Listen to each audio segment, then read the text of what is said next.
क्या आपने कभी महसूस किया है कि आपका दर्पण आपको देख रहा है?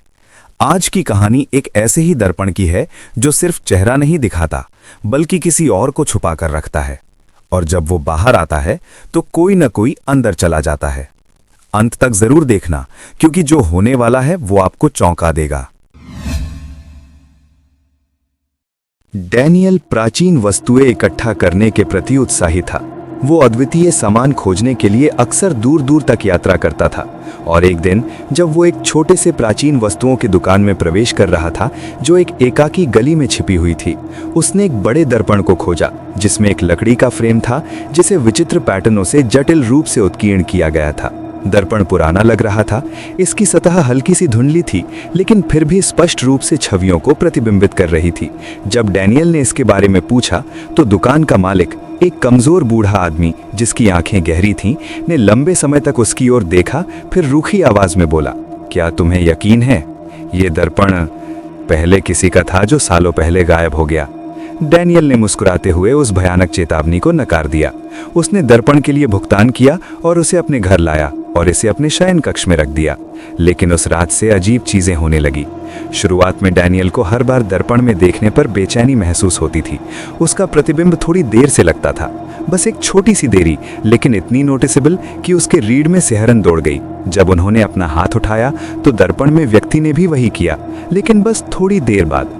फिर रात के डरावने सपने आने लगे। डैनियल ने दर्पण के सामने खड़े होने का सपना देखा, लेकिन अपने प्रतिबिंब को देखने के बजाय उसने किसी और को देखा। एक विकृत चेहरा, गहरी खोखली आंखें और एक मुस्कान जो असामान्य रूप से चौड़ी थी। एक रात डैनियल अचानक जाग गया। ऐसा महसूस कर रहा था जैसे वो देखे जा रहे हैं। उसने दर्पण की ओर मुड़ाया। सड़क की रोशनी के मंद प्रकाश में जो उसके कमरे में फिल्टर हो रही थी, उसने देखा कि उसका प्रतिबिंब अब उसका नहीं था, ये कुछ और था। एक लंबा पतला व्यक्ति जिसकी खोखली काली आंखें और एक मुड़ती हुई मुस्कान थी। घबराया हुआ डैनियल ने पीछे की ओर मुड़कर देखा, लेकिन उसके पीछे कुछ भी नहीं था। वो फिर से दर्पण में मुड़ा और इस बार प्रतिबिंब में व्यक्ति और करीब आ गया, इतना करीब कि ऐसा लगता था कि वो बस एक सांस की दूरी पर है। अचानक दर्पण में व्यक्ति ने एक हाथ उठाया और अंदर से कांच पर दस्तक दी। टुक टुक टुक। डैनियल चीख पड़ा, लाइट चालू की और दर्पण पर एक कपड़ा डाल दिया। उसकी सांसें टूट रही थीं, उसका दिल तेजी से धड़क रहा था, लेकिन यहाँ तक कि दर्पण को ढकने के बावजूद उसे अभी भी कपड़े के पीछे से धीमी फुसफुसाहट सुनाई दे रही थी। अपने पीछे मत मुड़ना, मैंने बहुत समय तक इंतजार किया है। फिर अचानक कमरे में सन्नाटा छा गया। न कोई हवा, न कोई फुसफुसाहट, सिर्फ एक भयानक पूर्ण चुप्पी। डैनियल ने धीरे धीरे अपने कदम उठाए, कमरे से बाहर भागने का इरादा रखते हुए, लेकिन जैसे ही उसका हाथ दरवाजे के नॉब पर पहुंचा, एक आवाज उसके ठीक पीछे फुसफुसाई, तुम्हें क्या लगता है कहां जा रहे हो? डैनियल फ्रोज हो गया।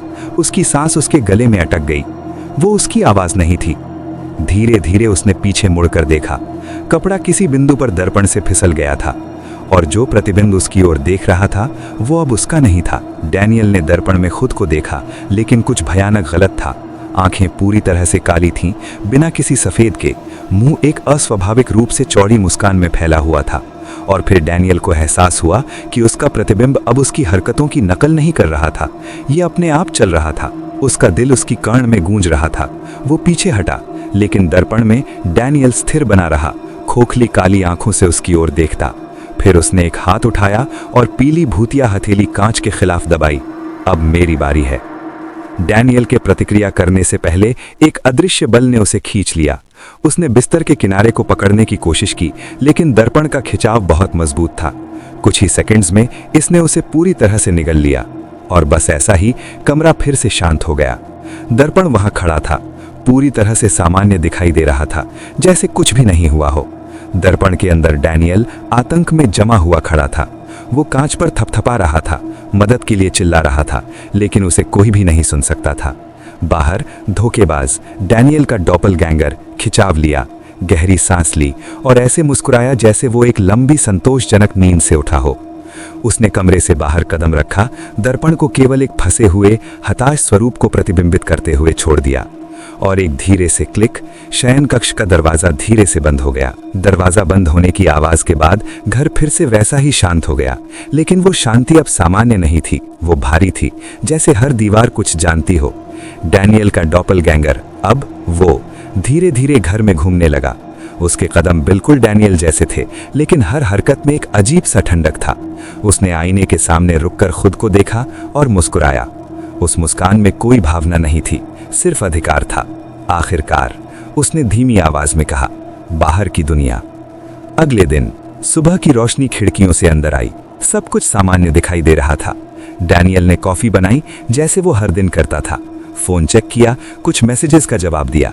अगर कोई उसे देखता तो उसे जरा भी शक नहीं होता कि कुछ बदला है। लेकिन एक चीज अलग थी, उसकी आंखों में अब कोई गर्माहट नहीं थी। आईने के अंदर फंसा रियल डैनियल लगातार कांच पर थपथपा रहा था। कोई है? प्लीज मुझे बाहर निकालो। उसकी आवाज टूट रही थी, लेकिन बाहर कोई आवाज नहीं पहुंच रही थी। उसने चारों तरफ देखा। आईने के अंदर का कमरा रियल दुनिया जैसा ही था, लेकिन थोड़ा धुंधला, जैसे सब कुछ पानी के पीछे हो।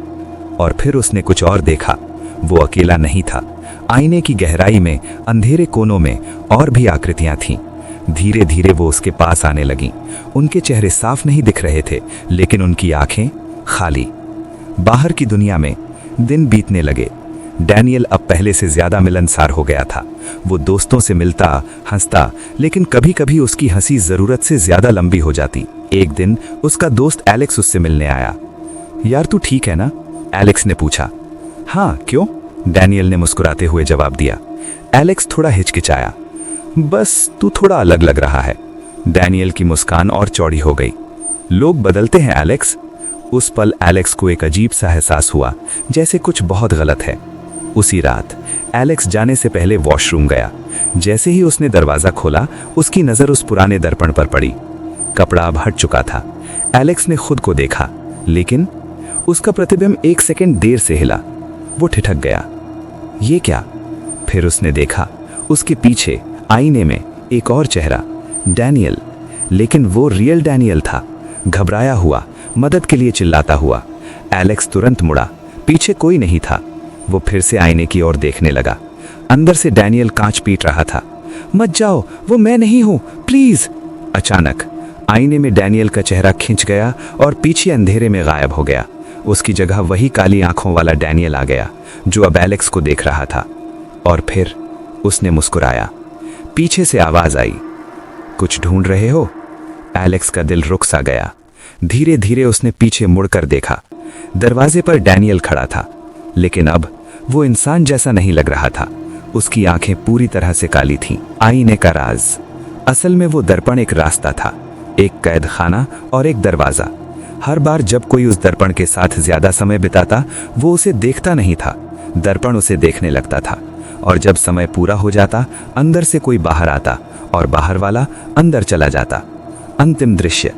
कुछ हफ्तों बाद पड़ोसियों ने देखा कि घर अब बंद रहता है, कोई आता जाता नहीं। आखिरकार पुलिस ने दरवाजा तोड़ा। घर खाली था, बस एक चीज बची थी, वो दर्पण। और उसके अंदर कई चेहरे, डैनियल, एलेक्स और कुछ ऐसे लोग जिन्हें किसी ने सालों से नहीं देखा था। सभी कांच के पीछे फंसे हुए, चिल्लाते हुए, लेकिन पूरी तरह खामोश। और जैसे ही एक पुलिस ऑफिसर उस दर्पण के पास गया, उसका प्रतिबिंब हल्का सा देर से हिला और मुस्कुरा दिया। कहानी अभी खत्म नहीं हुई।